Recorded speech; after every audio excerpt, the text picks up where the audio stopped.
students, how are you? I know you all are practicing very nicely, बहुत hard work कर रहे हैं और ज़रूरी भी है इंटीग्रेशन चैप्टर को कंट्रोल करने के लिए बहुत ज़्यादा प्रैक्टिस, पढ़ाई, लगन की बहुत ज़रूरत है, तो आपको ज़रूर सफलता मिलेगी students. Back to back this is my third lecture on indefinite integration. इसके पहले मैंने लेक्चर 1, लेक्चर 2 और लेक्चर 3 ऑलरेडी रिलीज़ कर दिया है यूट्यूब में, आप लोग अच्छे से देख रहे होंगे। आपने ट्रिग्नोमेट्री ऑलरेडी 10th क्लास में पढ़ा है। 10th क्लास का जो ट्रिग्नोमेट्री है वहाँ पर ट्रिग्नोमेट्री के ऊपर ही एनालिसिस करके ट्रिग्नोमेट्रिक बेस्ड प्रॉब्लम्स को आपने सॉल्व किया है। उसके बाद 11th और 12th में ट्रिग्नोमेट्री के ऊपर आधारित कुछ आपने डेरिवेटिव्स के प्रॉब्लम सॉल्व किया है। लेकिन इस इंडेफिनाइट इंटीग्रेशन में ट्रिग्नोमेट्री का इस्तेमाल कुछ और तरीके से होता है तो कंटेंट वही 10th क्लास का ही और 11th क्लास का ही ट्रिग्नोमेट्री है, जो कि 12th क्लास में भी है। तो 10th, 11th और 12th क्लास का जो ट्रिग्नोमेट्री पार्ट है, उसी ट्रिग्नोमेट्री को इंडेफिनाइट इंटीग्रेशन के लिए कैसे इस्तेमाल करते हैं वो आपको ठीक से जानना चाहिए। इनफैक्ट ब्रॉडली ट्रिग्नोमेट्री जानने से कुछ नहीं होगा।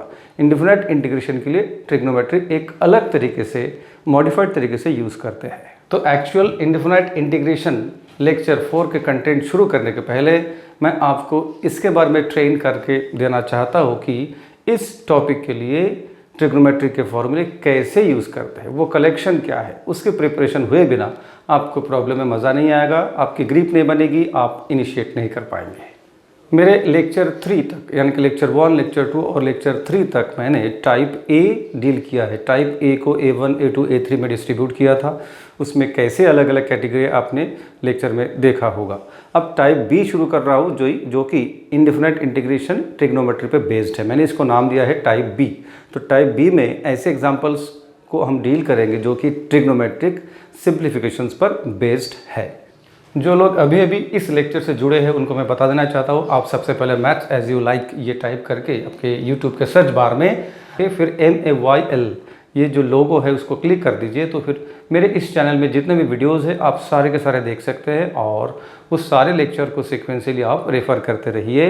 इस चैनल को सब्सक्राइब ज़रूर कीजिए और ज़्यादा से ज़्यादा स्टूडेंट तक ये फैलाइए, इसको लाइक कीजिए और शेयर करते रहिए ताकि ये मेरा जो टीचिंग है ये बाकी सब तक भी पहुँचे, सबका फ़ायदा हो। तो without wasting time let us begin with lecture 4 indefinite integration type B. तो indefinite integration on type B on trigonometric simplifications, trigonometric फॉर्मूले फॉर इंटीग्रेशन। इस टॉपिक में सबसे पहले हम वो फार्मूला सेट देखते हैं कि इस इंटीग्रेशन चैप्टर में ट्रिग्नोमेट्रिक फॉर्मूले कैसे इस्तेमाल होते हैं, वो हम सेट वाइज देखते हैं। आपको सिर्फ ये देखने से नहीं चलेगा, आपको लगेगा कि ये फार्मूला तो हमें आता है, हमें पता है, पर ऐसा नहीं है। मैं यहाँ पर जो सेट वाइज लिख के दूंगा वो सेट को समझ के उसको प्रैक्टिस करना है। प्रैक्टिस करने के बाद ही आप प्रॉब्लम में ठीक से लिंक लगा पाएंगे। तो चलिए शुरू करते हैं। ये फर्स्ट सेट, तो इस सेट में है 2 sin A cos B, 2 cos A sin B, 2 cos A cos B और 2 sin A sin B। इसी को ऐसे सीरियली ही लिखकर हमेशा लर्न करना है। तो आपको सबसे पहले लर्न कैसे करना है कि पहले आपको एक बार पढ़ लेना है और अपने रफ कॉपी में लेफ़्ट साइड में ये लिख लेना है और राइट साइड को बिना देखे आपको एक एक करके याद करके लिखना है। 1 बार, 2 बार, 3 बार, कितने भी बार लगेंगे तो भी चलेगा, लेकिन जब तक लर्न ना हो आगे बढ़ने का नहीं है। वैसे राइट हैंड साइड को आप ध्यान से एक बार देख लीजिए कि sin A + B + sin A - B, sin A + B - sin A - B। क्या समझ में आया कि ये दोनों फार्मूले में सिर्फ प्लस और माइनस का ही फ़र्क है। ठीक है, इस तरीके से आप फार्मूले के बर्डन को आसान कर सकते हैं। दूसरे फार्मूले को मैंने चेंज करके लिखा है। आपको किसी भी टेक्स्ट बुक में ये जो दोनों फार्मूला अलग दिखेगा, cos A + B पहले दिखेगा और cos A - B बाद में। मैंने जो लिखा वो टीचिंग पॉइंट ऑफ व्यू कुछ एडवांटेजियस सिचुएशन क्रिएट करने के लिए होता है, ट्राइड एंड टेस्टेड। तो आपको मेरे ऊपर बिलीव करना है और ऐसे ही लर्न करना है। इसके फ़ायदे क्या है देख लीजिए कि cos A - B + cos A + B, यानी ये जो दो चीज़ों से पहला फार्मूला क्रिएट होता है, एज इट इज़ आप सेकंड में वही कॉम्बिनेशन यूज़ कर रहे हैं, सिर्फ फ़र्क क्या है, एक प्लस और एक माइनस। इस कारण से ही मैंने ऐसे अरेंज किया है। तो मेरे जो अरेंजमेंट एंड टीचिंग टेक्निक्स है उसके ऊपर फेथ रखना होगा और उसी के हिसाब से आप प्रैक्टिस करेंगे तो आपको ज़्यादा फ़ायदा होगा। ठीक है, तो आप इसको लर्न कर लीजिएगा। लर्न करने के बाद फिर राइट हैंड साइड को बिना देखे आपको प्रैक्टिस करना है। तो चलिए नेक्स्ट सेट पे चलते हैं, सेट बी। सेट बी में sin² x = 1 - cos 2x/2 and cos² x = 1 + cos 2x/2। आपको जो फॉर्मूले पता है उसको ही मॉडिफाई करके ये लाया गया है। एक्चुअली आप लोगों ने इसको 1 minus cos 2x is equal to ऐसे लर्न किया होगा, 1 plus cos 2x is equal to ऐसे लर्न किया होगा, लेकिन इनडेफिनाइट इंटीग्रेशन में ये इस तरीके से काम आता है। ओके, वैसे ये सेट का फ़ायदा क्या होगा, किस तरीके से अप्लाई करने वाले हैं, बीच बीच में मैं बताते रहूँगा। अभी अगर बताओ तो इंटीग्रेशन के साइन के अंदर आपको, इंटीग्रेशन के प्रॉब्लम के अंदर कुछ ऐसा सिचुएशन रहने वाला है कि integration of sine 2x cos 3x ऐसे टर्म आपको इंटीग्रेशन में दिखेंगे, इंटीग्रेशन में cos 5x साइन 7x ऐसे टर्म दिखेंगे।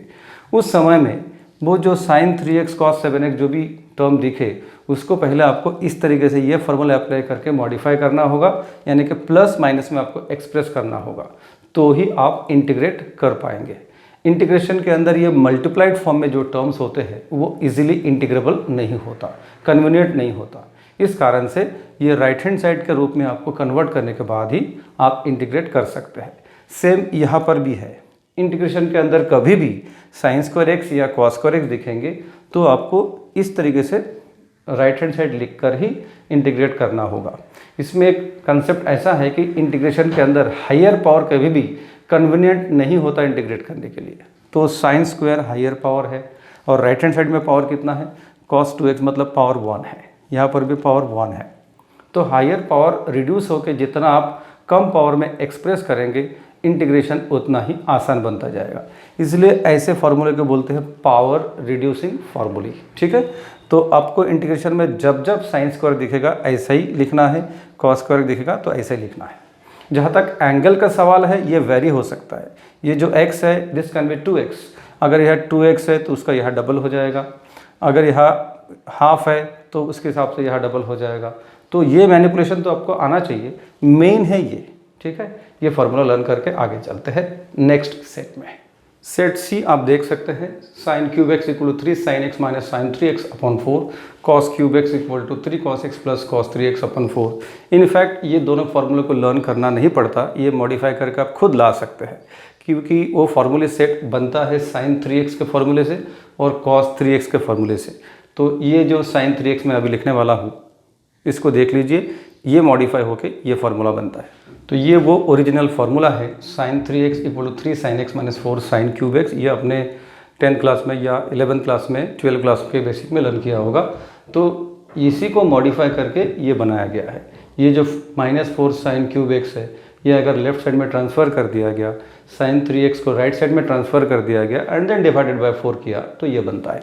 सिमिलर है cos 3x का फार्मूला।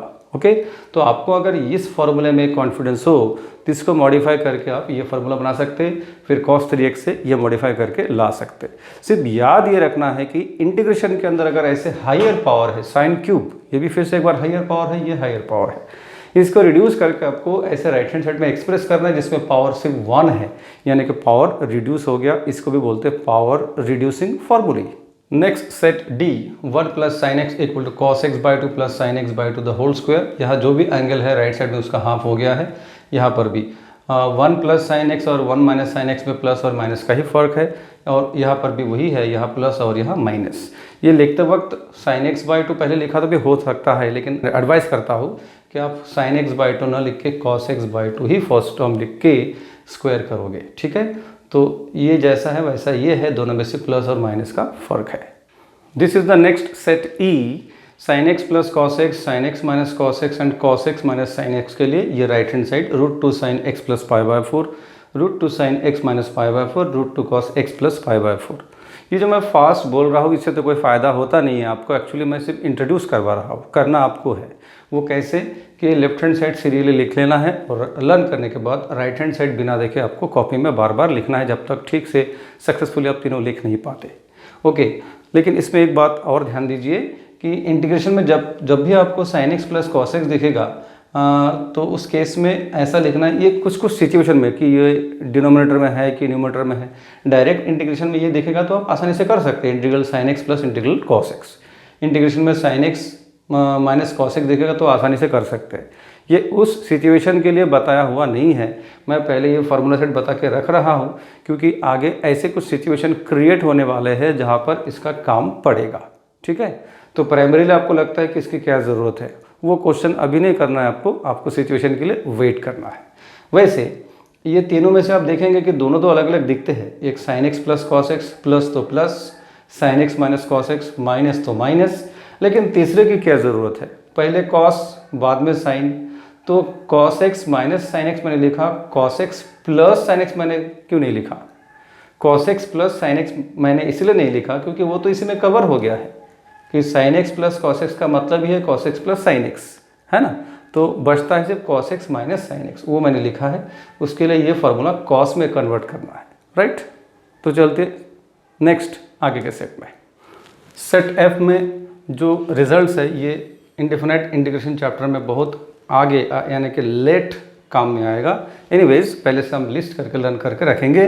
तो if tan x by two is equal to t, then sin x is 2t upon 1 plus t square, यानी कि sin x का ये फार्मूला है जिसमें tan x बाई टू के लिए t रखे तो वो बनेगा।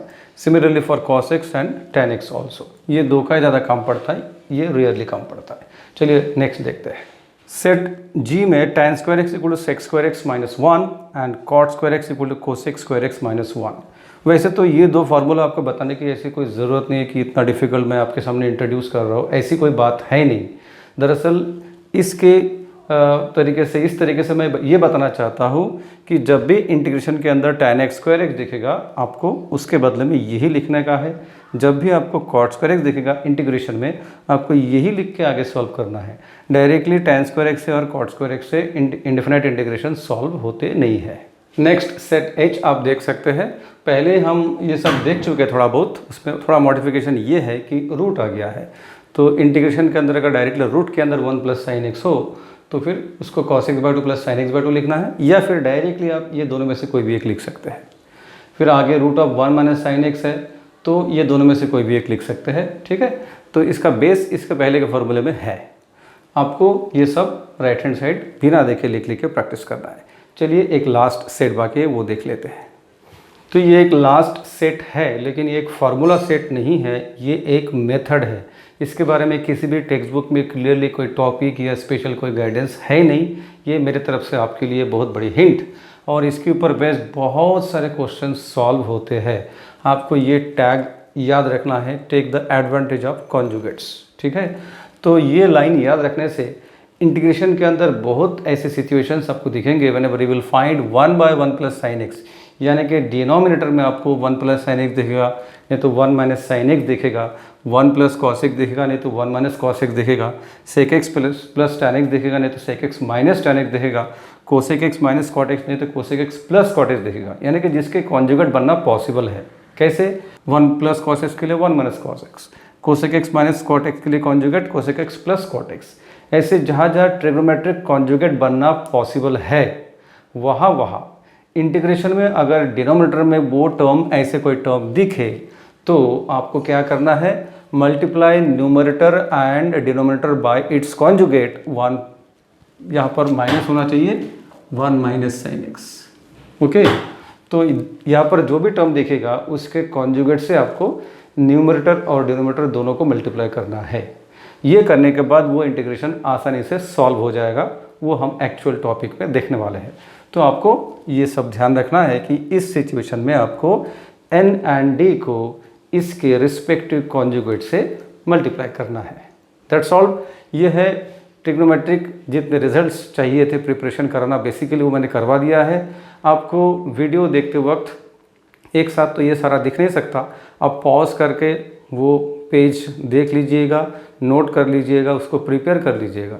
उसके बाद फिर ये प्रिपरेशन कंप्लीट होने के बाद ही आपको आगे का पार्ट, यानी कि सेकंड टाइप जब हम वीडियो देखेंगे तब आगे का पार्ट आपको समझेगा, प्रॉब्लम तभी समझ में आएगा, ठीक है। प्रॉब्लम लर्न करे बिना आगे जाना बिल्कुल बेमतलब का है, ये आपको पहले मैं बता चुका हूँ। तो ऑल द बेस्ट स्टूडेंट्स, अपने रिजल्ट्स अच्छे से प्रिपेयर करना है, उसके ऊपर बेस्ट प्रॉब्लम्स मैं अभी शुरू करता हूँ। In fact these are variety of problems based on trigonometric simplification. तो चलिए जल्द से जल्द शुरू करते हैं। So this is the first question students, integration of sin 7x cos 3x dx। Problem देख के सबसे पहले आपको ये लिंक लगाना ज़रूरी होता है कि which formula I can apply for this problem. ये प्लानिंग ही ज़्यादा इंपॉर्टेंट है। मैं अगर इस तरीके से खुद ही 100 प्रॉब्लम भी सॉल्व करवा दूंगा तो भी आपको कोई फ़ायदा नहीं होगा। आपको खुद को धीरे धीरे प्लान समझना ज़रूरी है।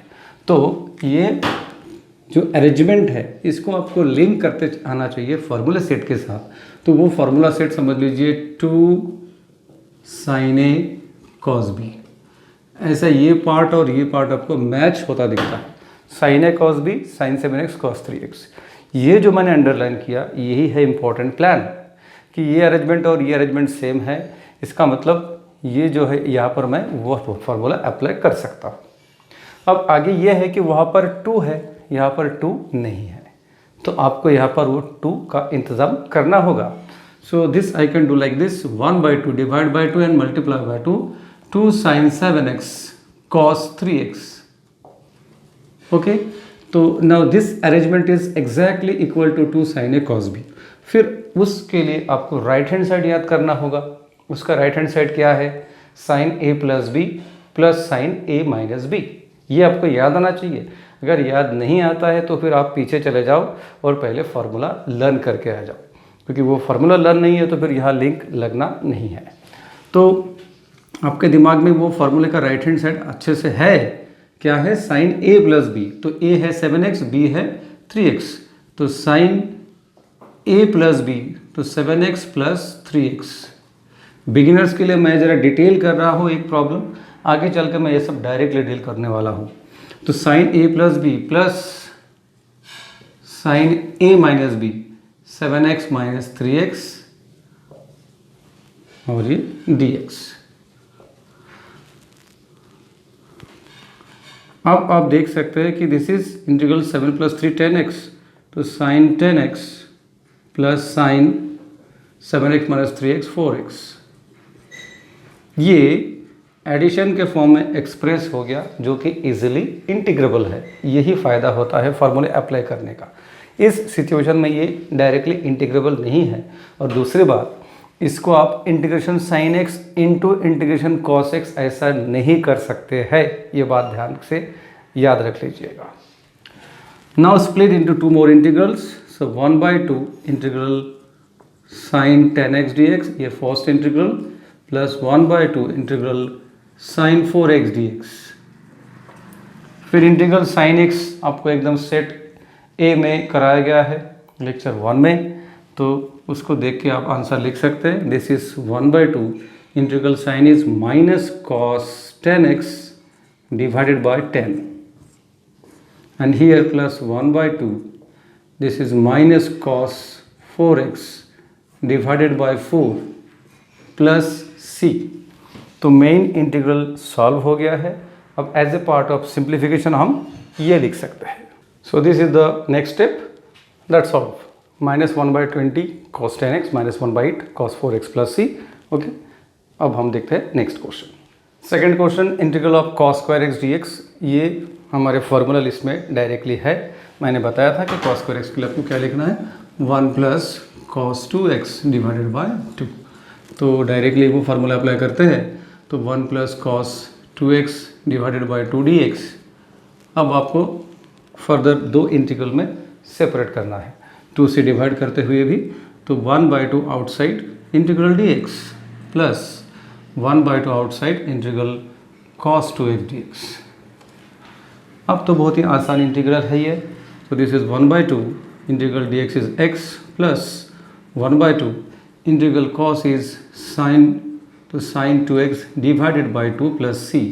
So final answer will be x/2 plus 1/4 sin 2x plus c। सब आसानी से सॉल्व होता है, प्रोवाइडेड आपके पास फार्मूले का कलेक्शन हो, प्रिपरेशन हो। So this is the next question. This time I have changed the variable intentionally to theta। तो इंटीग्रल sin क्यूब थीटा। तो ये जो sin क्यूब थीटा, इसके बारे में पहले गाइडेंस दे चुका हूँ मैं, वो मैंने यहाँ पर भी लिख दिया है कि sin क्यूब थीटा ये जो हायर पावर है उसको रिड्यूस करने के लिए पावर रिड्यूसिंग फार्मूला ये आपको लिखना है। अगर इनकेस आपको याद नहीं भी आता है, अगर आपको sin 3 थीटा लर्न है, सो sin 3 थीटा से कन्वर्ट करके sin क्यूब थीटा का वैल्यू लेकर आना है। तो मैंने तो यहाँ लिख दिया है, तो you have to convert it as sin cube theta is as 1/4 3 sin theta minus sin 3 theta d theta। After that what we have to do, we have to split into 2 more integrals। Always we keep constants out, constant बाहर, ये 3 भी बाहर आएगा तो that will give 3/4 sine theta D theta minus 1/4 into second term, तो 1/4 integral sine 3 theta D theta. Both are easily integrable, so this gives 3/4 integral sin theta is minus cos theta minus 1/4 integral sin is again minus cos, तो minus minus plus cos 3 theta divided by 3 plus c, that gives minus 3/4 cos theta plus 1/12 cos 3 theta plus c. That's all. Next question, integration of tan square two x. Integration में tan square और cot square रहने पर भी आप लोगों को conversion formula use करना है. मैंने लिख के दिया था कि tan square equal to sec square minus 1, तो you have to convert it to integral sec square two x minus 1 dx. Directly इससे सॉल्व होता नहीं है, लेकिन इसके लिए आपके पास फार्मूले लिस्ट में है, तो you have to split as integral sec square two x dx minus integral dx. तो इसके लिए आपके पास फार्मूला है integral sec square as tan x, so this will give tan 2x divided by 2 minus x plus c. इतने आसानी से solve हो जाता है इंटीग्रेशन tan स्क्वायर. सो धीरे धीरे आपके जो आइडियाज़ है इंटीग्रेशन के बारे में वो क्लियर होते रहेंगे. जैसे कि आप ये क्वेश्चन देख लीजिए, इसमें कुछ नई बात है कि tan minus cot whole square. तो पहली बात आपके दिमाग में किसी लोगों में ये आना जाहिर है कि क्या यहाँ पर x to the power n apply करें, ये दिमाग में आ सकता है. तो यहाँ पर x to the power n हम अप्लाई नहीं कर सकते, क्योंकि मैंने क्या बताया था कि वो x to the power n formula एक तो ऐसा होना चाहिए single variable to the power n और linear factor ax plus B, यानी कि x के पावर में 1 और उसका कॉम्बिनेशन, ये लीनियर कंपोजिट फंक्शन उसके पावर में n. इस केस में ही हम इसका फार्मूला अप्लाई कर सकते हैं x to the power n plus 1 upon n plus 1 ax plus B to the power n plus 1 upon n plus 1. इसके अलावा नया कोई भी फंक्शन का कॉम्पोजिशन रहा और पावर में n 2 3 5 कुछ भी रहा, तो आप ये फार्मूला वहाँ पर अप्लाई नहीं कर सकते हैं. ये बात बहुत आगे पढ़ते पढ़ते जाने वाले स्टूडेंट को भी ये बात क्लियर रहता नहीं है, ये मैंने अभी क्लियर कर दिया है.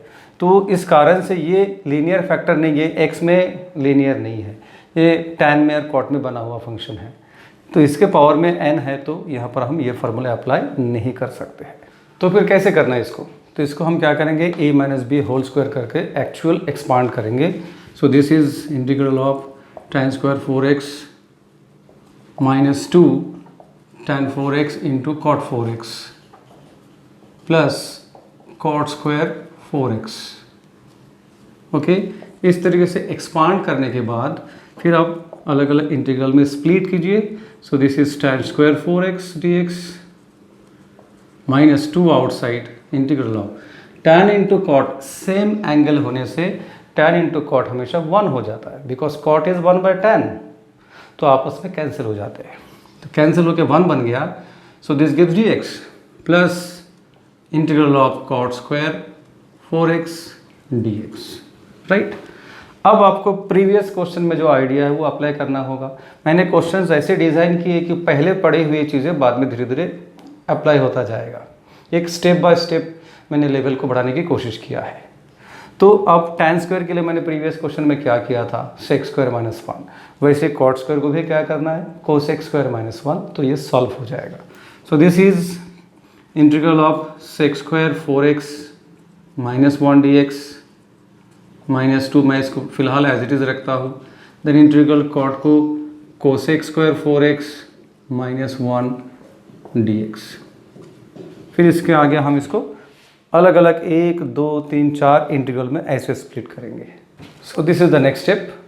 हर एक को अलग अलग करके मैंने ऐसे बना दिए. अब आप डायरेक्टली आंसर लिख सकते हैं. Integral sec square is tan 4x by 4 minus x minus 2x. Integral cosec square is minus cot, तो minus cot 4x by 4 minus x plus c. फिर ये x के टर्म्स को आप कलेक्ट करके आगे लिखेंगे तो फाइनल आंसर मिल जाएगा. So you can see the last step. tan 4x/4 minus, मैंने ये टर्म को पहले लिखा है cot 4x/4, उसके बाद ये -x -2x -x, total -4x + c, that's solve. Next question by observation थोड़ा डिफिकल्ट फील होता है, पर ऐसा कुछ भी नहीं है, सिर्फ अरेंजमेंट से डराया जा रहा है। हम डरेंगे नहीं, हम इसको ठीक से डील करेंगे। तो ये जो अरेंजमेंट है इसमें ट्रिग्नोमेट्रिक और एक्सपोनेंशियल फंक्शन का मिक्सअप है। हम इसको डील ऐसे करने वाले हैं, हम पहले ये एक एक टर्म को d से डिवाइड करके सेपरेट करके ऐसे लिखने वाले हैं। इसमें मैंने फर्स्ट टर्म को d से डिवाइड किया है, सेकंड टर्म को d से डिवाइड किया है। अब आप क्लियरली देख सकते हैं कि we can cancel many terms, cos और cos कैंसिल हो जाते हैं, e⁴x/4x बचता है। तो e⁴x/4x को हम बाद में अलग तरीके से लिखेंगे। सेकेंड टर्म में ये एक्सपोनेंशियल टर्म्स कैंसिल हो जाते हैं, we get tan/cos, so tan 3x divided by cos 3x। अब इसमें भी आपको आगे सोचते रहना है। तो हमें फ़ायदा है इसी फॉर्म में कि cos को ऊपर उठाएंगे तो sec बनेगा, तो sec × tan बनेगा। तो इसमें इसका कोई कैंसिल करके कोई फ़ायदा है नहीं, ठीक है। तो हम सिंपली cos को ऊपर उठाकर लिखेंगे और ये दोनों को मर्ज करेंगे आपस में। हाउ? e/4 सिंगल पावर में लिखने वाले हैं, और इसमें से ये cos को ऊपर उठा दिया, तो that give sec of 3x × tan of 3x, ठीक है। ये एक्सप्लेन करने का मतलब ये है कि आपके पास एक ऐसा ऑप्शन है और एक ऐसा ऑप्शन है। दो ऑप्शन में से इंटीग्रेशन कन्वीनियंटली सॉल्व करने के लिए कौन सा सूटेबल है वो आपको चूज़ करते आना चाहिए, इसीलिए ये ट्रेनिंग है। दिमाग में तो सारे रास्ते आ सकते हैं या कुछ भी नहीं आएगा। कुछ भी नहीं आना अच्छी बात नहीं है, कुछ ना कुछ सोल्यूशन आना चाहिए, उसमें से एक प्रॉपर चूज़ करते आपको आना चाहिए। तो ये है वो प्रॉपर रास्ता। इसके बाद हम दो और इंटीग्रल में स्प्लिट करके इसको सॉल्व करेंगे। तो इसके आगे आपको देखना है कि ये जो फैक्टर है ये a⁴x के साथ मैच करता है। ये कम्प्लीटली a है, तो a⁴x, इसका आंसर हमारे पास है a⁴x divided by log a, इसलिए आंसर है ये a⁴x/log a मीन्स e/4। ये तो बहुत ही स्टैंडर्ड इंटीग्रल है, इंटीग्रल sec × tan, जिसका आंसर है sec, तो ये sec 3x/3 + c। इसके आगे ये जो है as it is log e/4 को log e - log 4 by property of log हमने लिखा है, ये as it is. Then log e is 1, so 1 - log 4। इस तरीके से इसका सोल्यूशन कंप्लीट होता है। तो दिखने में जितना डिफिकल्ट दिखता था ऐसे कुछ डिफिकल्ट सोल्यूशन है नहीं। आपको ठीक से प्लान करके टर्म्स को ऑर्गेनाइज करते आना चाहिए आपको, और प्रॉपर फार्मूला लगा के आपको सॉल्व करते आना चाहिए। तो अभी भी मैंने जितने प्रॉब्लम्स कराए हैं इंडेफिनाइट इंटीग्रेशन ट्रिग्नोमेट्रिक सिंप्लीफिकेशन पे बेस्ड, तो ये लेक्चर का इंटेंशन था आपको ट्रिग्नोमेट्रिक फार्मूले के साथ, उसके एक्टिविटी के साथ इंडेफिनाइट इंटीग्रेशन को जोड़ना और इंटीग्रेशन के लिए ट्रिग्नोमेट्रिक फार्मूले को इंट्रोड्यूस करना। आपको इंट्रोड्यूस करने के बाद उसके ऊपर मैंने कुछ प्रॉब्लम्स, बिगिनर्स प्रॉब्लम सॉल्व करके दिए हैं। आप मत समझना कि ये सब कुछ है, इसके आगे इस पे बेस्ड बहुत सारे क्वेश्चन चलेंगे। तो जितना मैंने जिस लेवल तक करा दिया है उसके ऊपर बेस्ड आपके लिए असाइनमेंट्स ये प्रेजेंट कर रहा हूँ। ये आप पॉज करके आप कॉपी में नोट कर लीजिएगा और ज़रूर इसको प्रैक्टिस कीजिएगा। ये सारे प्रैक्टिस करने के बाद ही आगे जाने के लिए आप तैयार होंगे, ठीक है। तो दोस्तों इसके साथ ही मेरा लेक्चर 4 ख़त्म होता है। मैं बिगिनर्स स्टैंस पे इस लेक्चर को ख़त्म कर रहा हूँ। इसके आगे के एडवांस क्वेश्चन के लिए आप लेक्चर 5 ज़रूर देखिए। आपने अगर किसी ने सब्सक्राइब नहीं किया तो ज़रूर पहले सब्सक्राइब कर लीजिए, उसमें बेल आइकन को दबा दीजिए ताकि आपको अलर्ट्स मिलते रहे। आप इसको और भी स्टूडेंट्स के साथ शेयर कीजिएगा और सीक्वेंशियली लेक्चर देखते रहिए, प्रैक्टिस करते रहिए। बार बार लेक्चर एक बार देखना, लेकिन बार बार प्रैक्टिस करना है आपको, ठीक है। तो मिलते हैं नेक्स्ट लेक्चर में। सी यू देन।